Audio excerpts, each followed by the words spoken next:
Fala pessoal, sejam todos bem-vindos a mais um vídeo aqui do NS Futebol. Seguinte, dia de Atlético Paranaense e Fluminense pelo Campeonato Brasileiro. Antes de começar, recado rapidinho para vocês.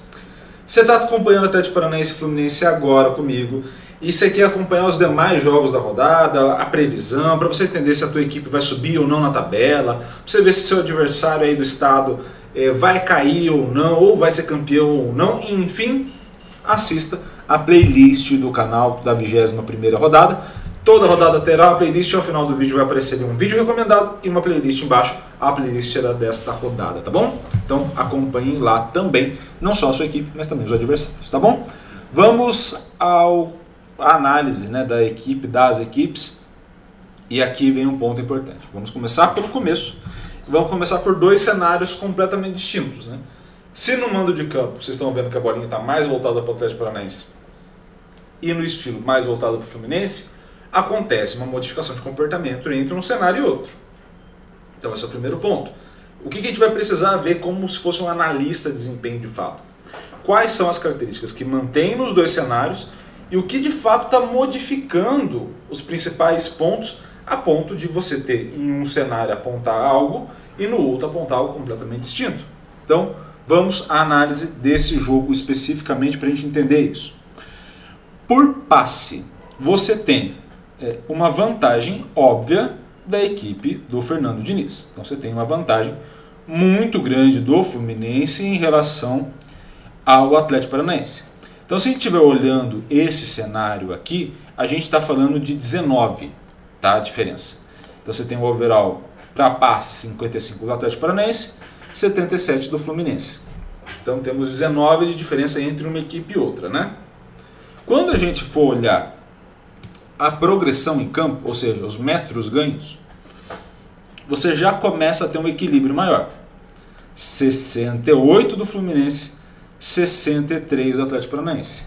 Então tínhamos 19, na hora de olharmos a progressão, isso cai para 5. Por que isso cai para 5? Porque muitas vezes os passes que o Fluminense vai realizar, principalmente quando joga fora de casa, são para trás, para o lado ou para trás, ou seja, não são passes que vão ganhar campo.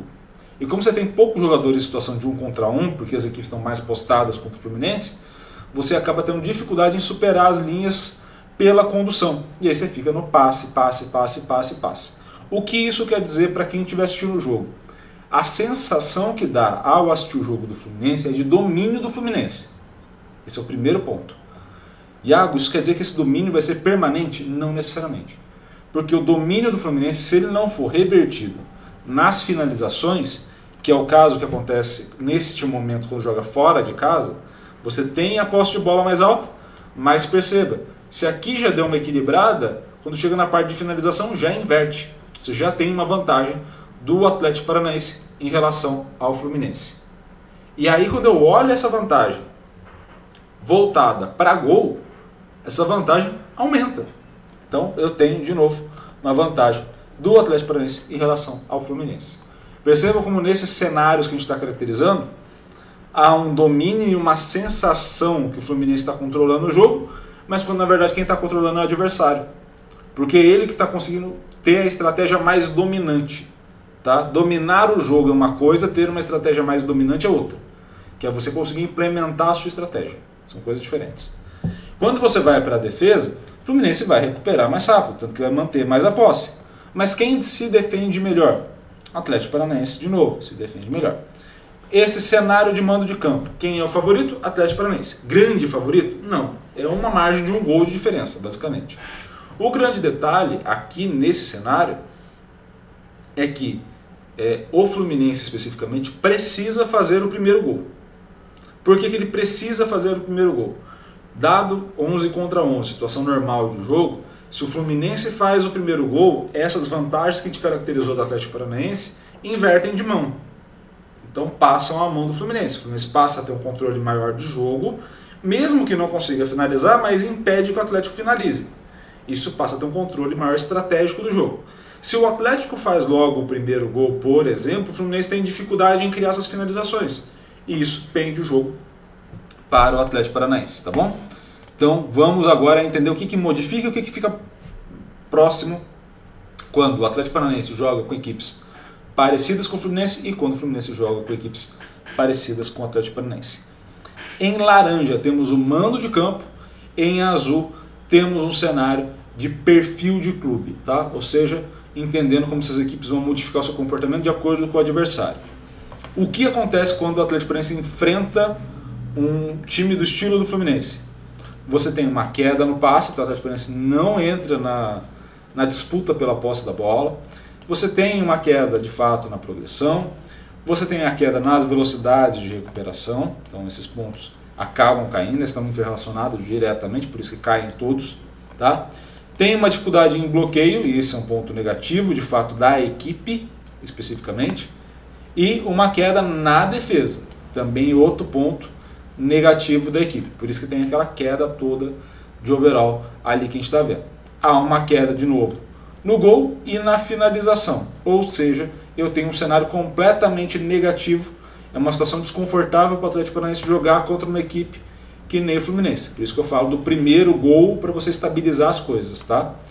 Quando você vai olhar o Fluminense, você já tem o oposto. Eu aumento meu passe, ou seja, se a equipe adversária abdica do passe, eu ganho eles. Eu tenho um aumento da progressão, mas ainda naquela queda, né? Você não vê um grande... olha como o passe aumenta e a progressão não. Né? Assim, não tem um aumento tão efetivo quanto o passe.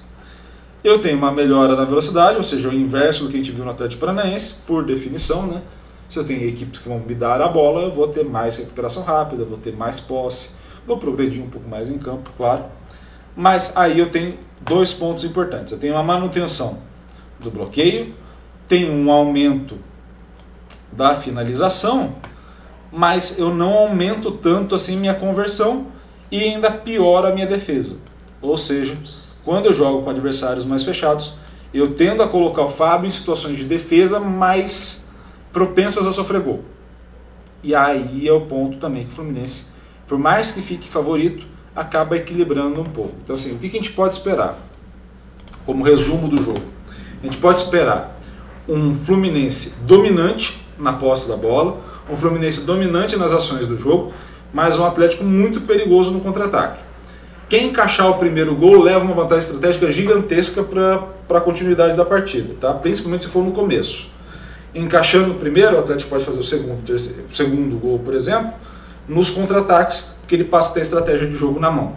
Se o Fluminense conseguir fazer o primeiro gol, inverte a situação. Por quê? Porque ele mantendo a posse impede que o Atlético consiga progredir. Esses dois cenários existem. O mais provável é que seja um jogo muito próximo do empate ali entre as duas equipes, ou até um pouquinho favorável ao Fluminense, mas de ponto de partida é um jogo muito legal para quem quiser analisar e curtir o futebol, porque tende a ser um grande jogo entre as duas equipes, beleza? Espero muito que vocês tenham gostado desse vídeo. Gostou? Curta, comente, compartilhe esse vídeo com o máximo possível de gente e, é claro, se inscreva no canal e ative o sininho para receber todas as notificações. Um grande abraço a todos, obrigado pelo carinho e pela audiência e valeu! Até a próxima!